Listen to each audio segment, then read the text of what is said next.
Good morning, everybody. Happy Monday. We've got a little bit of a curveball to talk about in this video. Little bit of a unexpected piece of news. Not a huge thing, but not a lot went down at the VMAC yesterday, or the Virginia Mason Athletic Center, as we're supposed to call it now. So let's talk about a kind of interesting story that broke yesterday morning concerning a long out of work and long out of practice linebacker. We're talking about Reuben Foster, and yesterday it was reported that he worked out with the Seahawks. Now, Reuben Foster, you may remember him from starring on a couple of really good Alabama teams, going to the 49ers in the first round and playing in 16 total games before the 49ers decided, you are too much trouble, you're gone. Cut him, let him go, released him. Sayonara. He was getting into scrape ups off the field. I can't remember the details of everything that happened to him, but it was significant enough for a team to bail on a first round pick after less than 2 years. So, a lot of issues with the law, a lot of issues with his reliability to a team. So, they let him go.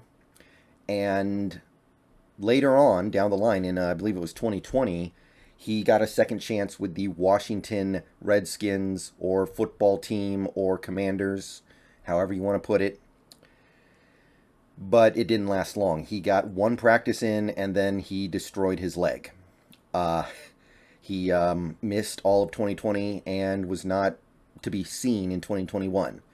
So that is a long time to go without playing in any football. You can pull up his stats from PFR. 2018, he played in 6 games, and then the team kicked him out.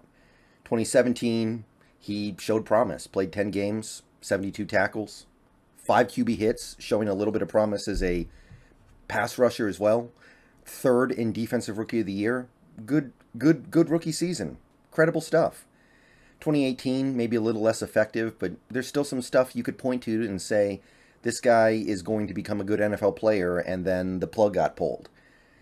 Misses 2019, tries to come back in 2020, doesn't work out, and now he finds himself here in 2022. So, look, I don't know if anything's going to come of this. It probably not. Apparently, the Dolphins actually kicked the tires on him several months ago, and nothing came of it. Even if you discount the fact that he's a bit of an off-the-field headache, his body's probably a bit of a mess. So, I don't see too much happening here, but just for the sake of argument, while we're here, while we're taking a look at this guy, and it remains possible that we pick him up, even if it's just for training camp, let's remember how good Reuben Foster was in college. He was not a first-round draft pick by an accident. Bigger guy, bigger linebacker, clocked in at about 240 pounds in college. In the NFL, he was a little lighter, but he's got decent size to play interior linebacker in a 3-4. Gave you 4 years at Bama. 2 really good ones, including a 2016 where 115 tackles. I believe he won the Dick Butkus Award. 5 sacks, 13 tackles for loss. His junior year, 7 passes defensed, active in coverage. So this was a guy who did a lot for Alabama the 4 years he was there. Those last 2 years, they were one of the best teams in the nation. They won 1 national title, and then they lost the other one by a couple of seconds. That was the Deshaun Watson game, I think. So you look at Reuben Foster, and you definitely say there's a lot of talent there. There's a lot of potential there. And if you guys kind of feel like we're having deja vu right now with this Reuben Foster thing, I'm not going to go that far, but it might be a little reminiscent of what we did last year with Aldon Smith. Now, Aldon Smith had already proved himself for a year with the Dallas Cowboys, and he had been out of the league for a lot longer than even Reuben Foster had been before that. But there's some similarities there. A former first-round pick who showed signs of being really good, but then had to get the heck out of the NFL, came back, and the Seahawks were one of the teams open to seeing what he could do, if anything. Now, Reuben Foster, I believe his potential medical issues are a lot more severe than what Aldon Smith had to deal with. The injury he had when he showed up at Washington's training camp a couple years ago was pretty bad to my recollection. I can't remember how many things he tore, but it was bad. So I don't think it's very likely. However, it is worth noting that this team finds themselves in need of a little bit of help at interior linebacker.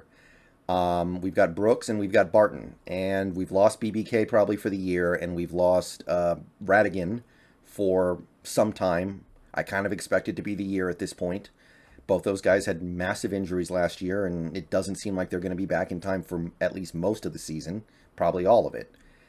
So you very quickly get down to guys like Joel Iyebuniwe. You get down to guys like can Tanner Muse do it? It gets thin quickly.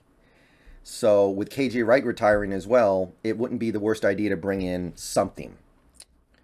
Don't know if it's going to be Reuben Foster, but it's worth keeping an eye on.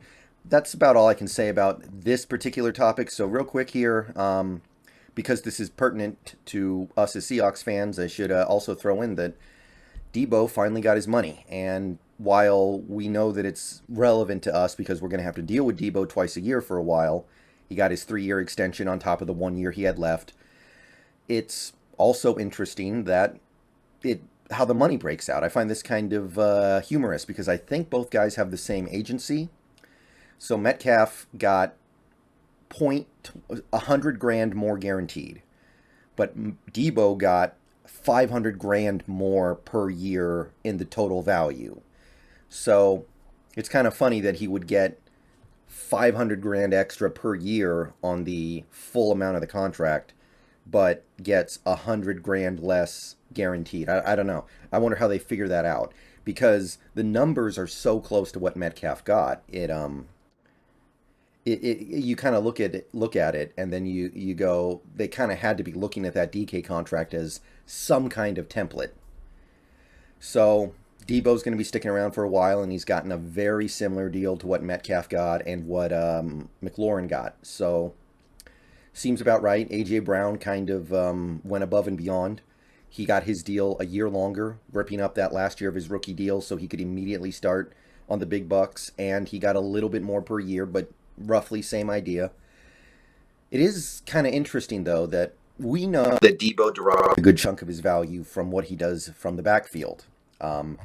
Over the last 3 years, he's carried the ball 81 times, including 59 times last year. He had almost as many carries as he did catches. He has more career rushing touchdowns than receiving touchdowns, which is crazy. This guy's played in a lot of games. It's not like he's only played in a few games and it's a fluke.